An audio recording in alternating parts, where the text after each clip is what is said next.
Tu veux venir à la maison ce soir? Bah écoute, ouais, avec plaisir, le sang. Parfait, j'ai une copine à te présenter. Tu vas l'adorer. Bah alors, t'étais passée où? On te cherchait avec Mélissa. Oui, c'est vrai, on s'inquiétait. Pas de panique, j'étais juste aux toilettes. Il faut que tu nous le dises quand il va. Ah ok, je savais pas. Entre Carlitas, on se dit tout. D'ailleurs, les filles, j'ai une grande annonce à vous faire. C'est quoi? Samedi soir, je vous invite à ma soirée d'anniversaire. Oh là là, c'est incroyable. Cool. Ce sera où? Quelle question? Chez moi, on sera beaucoup. Ok oui, préparez-vous bien. Vous avez jamais vu ça. Tout le lycée sera invité. Vraiment tout le monde? Oui, même les gens que j'aime pas.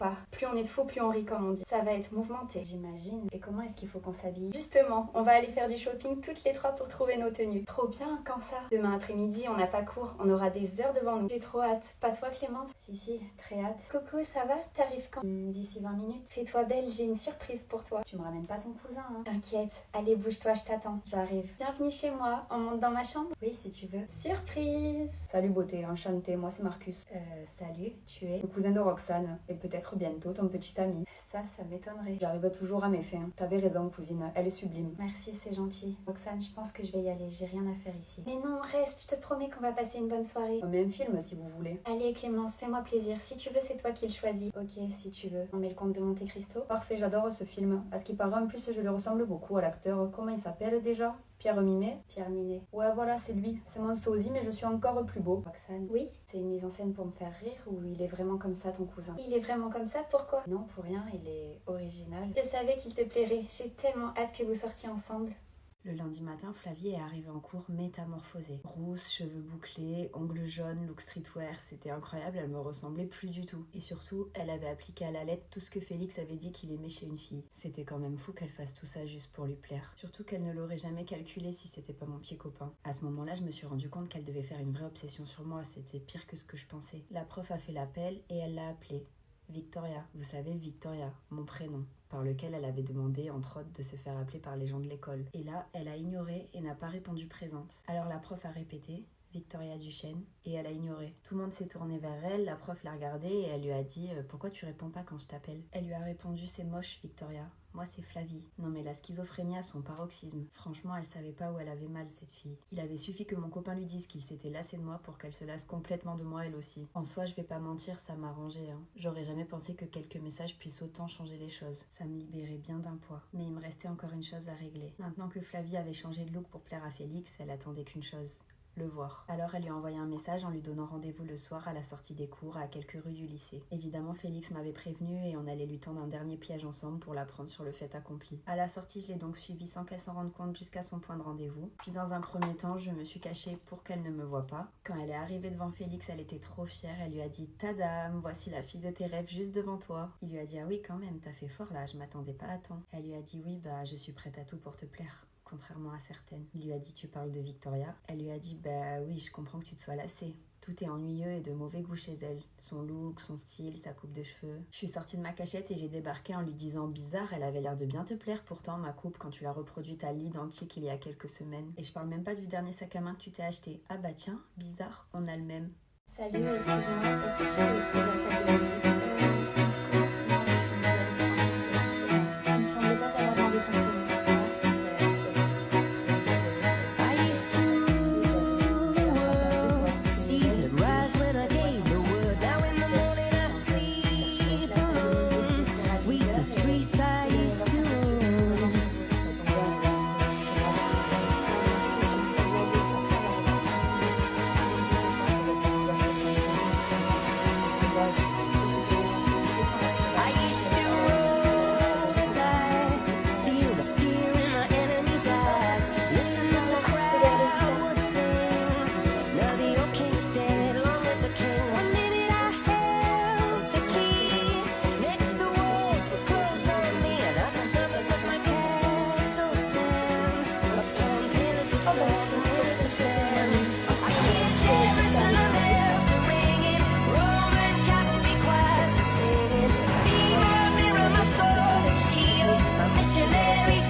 J'ai cassé le téléphone de mon mec et il m'a dit pars de chez moi de suite. Je lui ai dit tu veux que je parte parce que j'ai cassé ton téléphone? Il m'a dit oui, c'est exactement ça. Je lui ai dit donc ça n'a rien à voir avec le fait que ton autre petite amie risque d'arriver ici dans moins d'1 heure. Il m'a dit ça n'a rien à voir, tu te fais des films, t'es complètement folle ma parole, j'ai pas d'autre petite amie. Je lui ai dit bah c'est ce qu'on va voir. Moi je pars pas d'ici tant qu'elle est pas là. Il m'a dit si tu vas partir de suite, je veux plus te voir. Regarde ce que t'as fait de mon tel. Je lui ai dit, je suis désolée pour ton tel, mais tu m'as pas laissé le choix. Et si tu me vires de chez toi, c'est simple, je te quitte. Il m'a dit, mais non, tu peux pas faire ça, on s'aime, on est bien ensemble. Je lui ai dit, alors je reste. Il m'a dit, oui, c'est bon, on va se coucher. Je lui ai dit, allez. Par contre, je te préviens, si ça sonne à l'interphone cette nuit, toi et moi, c'est fini, je chercherai même pas à comprendre. Il m'a dit, t'inquiète, il sonnera pas, promis. On s'est couché, et au bout de 15 minutes, Thomas s'est relevé. Je lui ai dit, qu'est-ce que tu fais? Il m'a dit, je vais aux toilettes. Pour de vrai, je lui ai dit, j'espère bien. De toute façon, je vois pas ce que tu peux faire d'autre maintenant que t'as plus de téléphone. Il m'a dit, et il est parti. J'ai attendu 2 minutes, puis j'ai entendu la chasse d'eau. J'étais soulagée de voir que cette fois il m'avait pas menti. Enfin bref, il est revenu se coucher et j'arrivais pas à m'endormir. J'attendais trop de savoir si Julie allait venir. Mais 1h30 plus tard, personne n'avait sonné à l'interphone. Alors j'ai dit à Thomas, t'avais raison finalement. J'ai l'impression que personne va sonner. Il m'a dit, tu vois chérie, tu peux me faire confiance. On s'est endormis dans les bras l'un de l'autre, puis on s'est fait réveiller 1 heure plus tard. Non pas par un bruit d'interphone, mais par la sonnette de la porte d'entrée. J'étais à quelques millimètres d'embrasser le frère de ma meilleure amie, mais pile à ce moment-là, mon téléphone a sonné. C'était elle qui m'appelait. Alors j'ai laissé Théo et sans rien lui dire, je suis partie en courant dans les escaliers. J'ai répondu à Léa et je lui ai dit oui, qu'est-ce qu'il y a? Un problème? Elle m'a dit bah non, je trouvais juste que t'étais un peu longue, tu m'as laissée seule, je m'impatientais, tu fais quoi? Je lui ai dit ah mais t'inquiète pas, j'ai fini, j'arrive tout de suite, je suis en train de sortir de la maison là. J'ai raccroché et je me suis dépêchée de la rejoindre à la piscine. Quand je suis arrivée, elle m'a dit eh ben c'était long les toilettes. J'ai fait semblant de rigoler et j'ai vite changé de sujet. Le soir, je suis rentrée chez moi et devinez qui m'a écrit. Théo. Son message disait je sais que tu vas sûrement pas me répondre mais qu'est-ce que t'étais belle aujourd'hui. Oh mon dieu, les papillons dans le ventre et les frissons dans le corps que j'ai eu en lisant ça. Par rapport à Léa et à mon amitié envers elle, j'avais beaucoup pris sur moi mais là je pouvais plus tenir. J'étais en train de tomber amoureuse de son frère. C'était plus seulement de l'attirance. Et ce que je ressentais était tellement fort que je pouvais plus rien contrôler. Alors je lui ai répondu merci. Toi aussi. Il m'a dit avoue, t'es rentrée dans la maison juste pour me voir. Je lui ai dit peut-être bien. Et apparemment j'ai bien fait. Tu les as vite lâchés tes haltères pour venir me coincer devant la porte de la salle de bain. Il m'a dit j'aurais bien aimé réussir à t'empêcher d'en partir. Et je lui ai dit si seulement j'avais pas reçu cet appel, crois-moi que je serais pas partie et que je serais bien restée accrochée à tes lèvres. Il m'a lâché un vu. Je pensais qu'il réfléchissait à ce qu'il allait me répondre, mais non. J'ai attendu 1 heure scotché à mon téléphone et je suis restée sans réponse. Alors j'ai renvoyé un message en lui disant ça va? Il m'a lâché un vu. Puis je lui ai demandé si j'avais dit ou fait quelque chose de mal et mon message ne s'est pas envoyé. Il m'avait bloqué. Mon copain a invité sa nouvelle amie Lisa Marie à manger chez lui un soir alors que j'étais pas d'accord. Donc pour lui rendre l'appareil, j'ai invité mon ami Pierre-Olivier à manger chez moi ce même soir. Il s'est énervé contre moi et m'a dit que ça se faisait pas. Mais bon, il a pas voulu annuler son repas pour autant, donc j'avais aucune raison d'annuler le mien. Enfin bref, le fameux vendredi soir, Pierre-Olivier est arrivé chez moi et on a commencé à manger. Je l'adorais, c'était un super ami à moi, mais j'arrivais pas à passer un bon moment. Je faisais que penser à Jean-Joseph et à Lisa Marie. Ça m'inquiétait beaucoup de les savoir tous les deux seuls chez lui. En plus, j'avais pas de ses nouvelles. Je lui ai donc envoyé un message pour savoir comment ça se passait et il m'a envoyé une photo d'elle et lui assis sur le canapé en train de manger des sushis. C'est ce qu'on faisait habituellement tous les deux, donc ça m'a fait un peu mal au cœur de voir ça. Et puis Lisa Marie sur la photo, vous l'auriez vue, elle était habillée de façon super sexy et elle se collait tellement à lui, elle était limite affalée sur son épaule. Ça me dégoûtait. Vers 23h, Pierre-Olivier est rentré chez lui, je me suis mise au lit et j'ai appelé Jean-Joseph. Il m'a raccroché au nez. Genre il a pas répondu à mon appel volontairement. Puis il m'a envoyé un message en disant qu'est-ce qu'il y a? On regarde un film là. Je lui ai dit ah.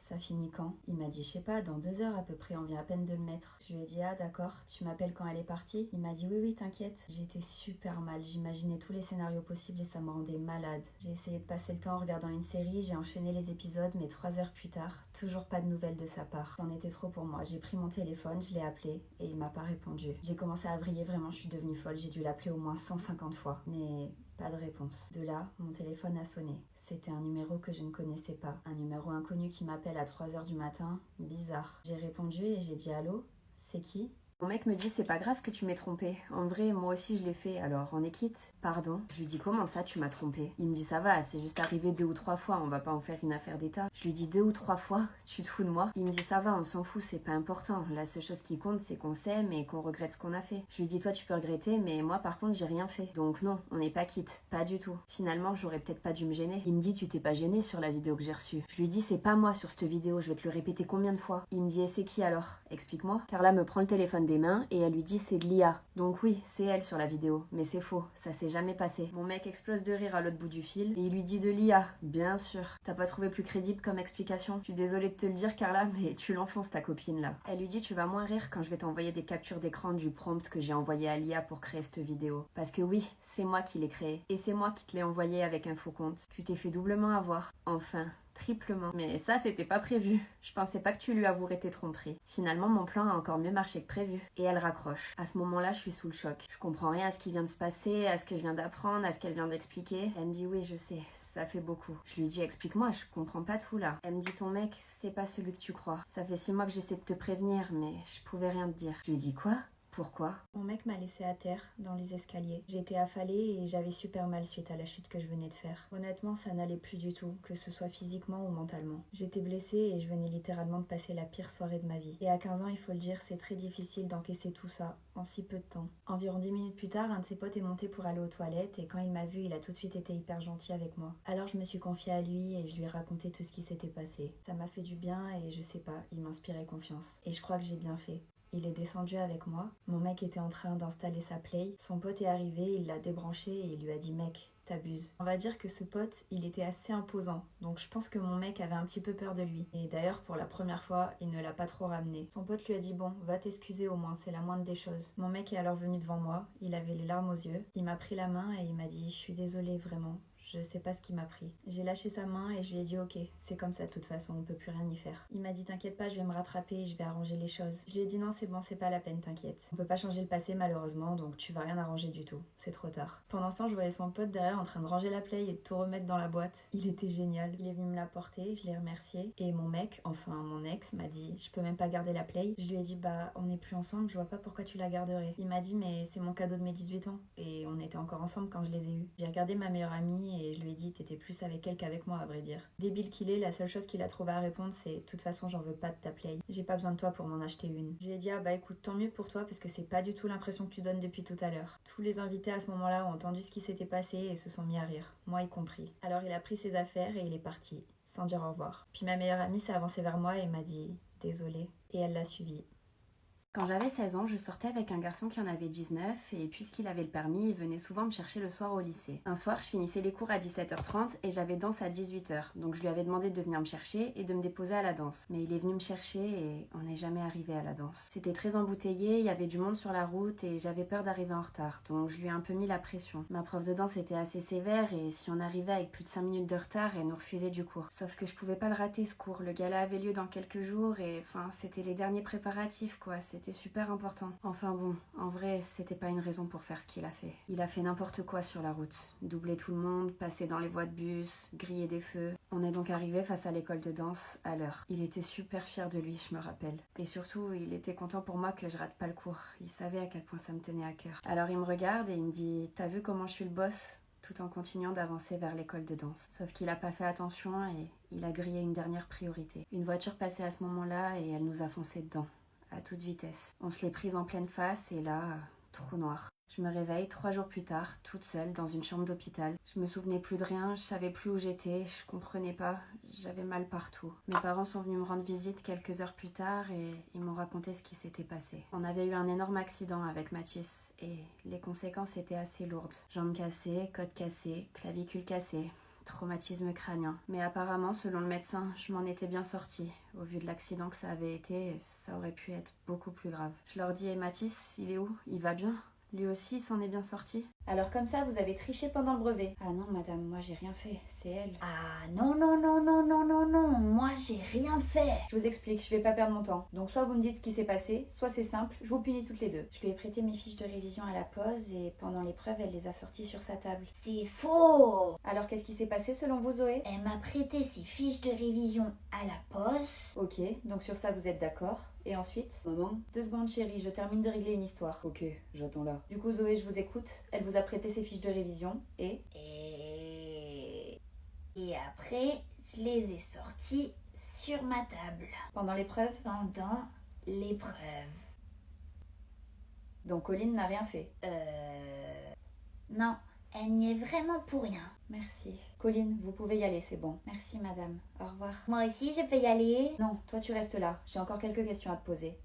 Je suis stressée. Maman, je peux te parler 2 minutes? Tu vois bien que c'est pas le moment. C'est un peu urgent. Zoé, tu peux attendre dans le couloir? Je reviens te chercher. Dakodak. Alors, qu'est-ce que tu voulais me dire? Ne la punis pas, s'il te plaît. Pourquoi ça? Je l'aime bien, cette fille.